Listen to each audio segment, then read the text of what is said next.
Vamos lá?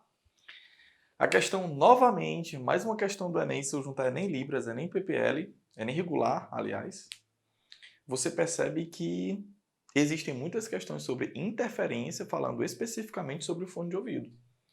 Então, é muito importante que você conheça como ocorre esse processo, porque isso já foi cobrado mais de 3 ou 4 vezes. Eduardo, o fone de ouvido ele é capaz de captar uma onda sonora que vem de uma determinada fonte, que funciona para a gente como uma fonte de ruído. Ele tem um microfone, esse microfone é ligado através de uma fiação a um processador, e quando esse microfone capta a onda sonora, esse microfone tem esse fone de ouvido tem a capacidade de emitir uma onda com as mesmas características do ruído. Então eu preciso que você imagine esse ponto como sendo o seu ouvido. O seu ouvido ele termina recebendo as ondas que vêm da fonte de ruído, e seu ouvido também recebe uma onda produzida pelo seu fone de ouvido, caso o seu ouvido tenha o cancelamento ativo de ruído, caso o seu ouvido não, me perdoe, caso o seu fone de ouvido tenha o cancelamento ativo de ruído. O seu fone de ouvido ele emite essa onda sonora com as mesmas características, capaz de, lá no seu ouvido, provocar uma interferência destrutiva. Mas, Eduardo, e a música que eu estou escutando? Existe uma terceira onda aqui.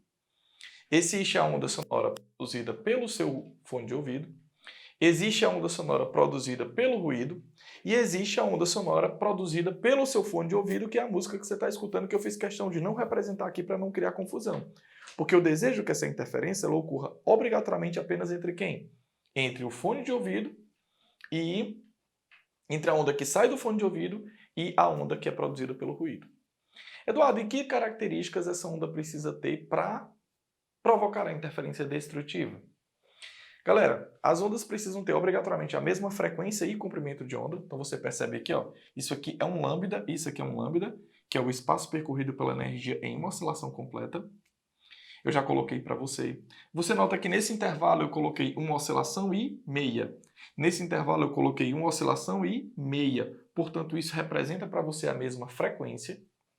Você nota que essas ondas também têm a mesma amplitude. Perceba que em relação ao eixo horizontal, eu coloquei uma altura. Em relação ao eixo horizontal, eu coloquei uma altura, representando a mesma amplitude. E isso é necessário, porque essas ondas, para provocar uma interferência destrutiva de maneira efetiva, eu preciso que elas tenham a mesma energia. E isso é mostrado a você através da amplitude. E fora isso, é preciso que elas estejam defasadas em 180 graus.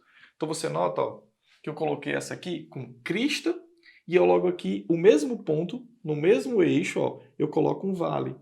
E na hora que essa crista e o vale se encontrarem, eu vou ter uma interferência destrutiva efetiva, porque elas estão defasadas em 180 graus, elas estão com a mesma quantidade de energia, que isso é mostrado através da amplitude, e elas têm a mesma frequência, também tendo o mesmo comprimento de onda e a mesma velocidade, já que se propagam em mesmo meio material, e são ondas de mesma natureza, são duas ondas mecânicas, são duas ondas sonoras.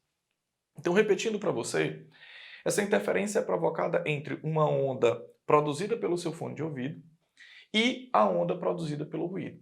Eduardo, por que o meu fone de ouvido é capaz de emitir uma onda com as mesmas características? Porque ele tem um microfone. Esse microfone capta a onda sonora que vai também em direção ao seu fone de ouvido, produzida pelo ruído. Esse microfone processa essa informação e produz uma onda com as mesmas características do ruído, só que defasada em 180 graus, que é o que faz, na verdade, tudo dar certo. Show de bola?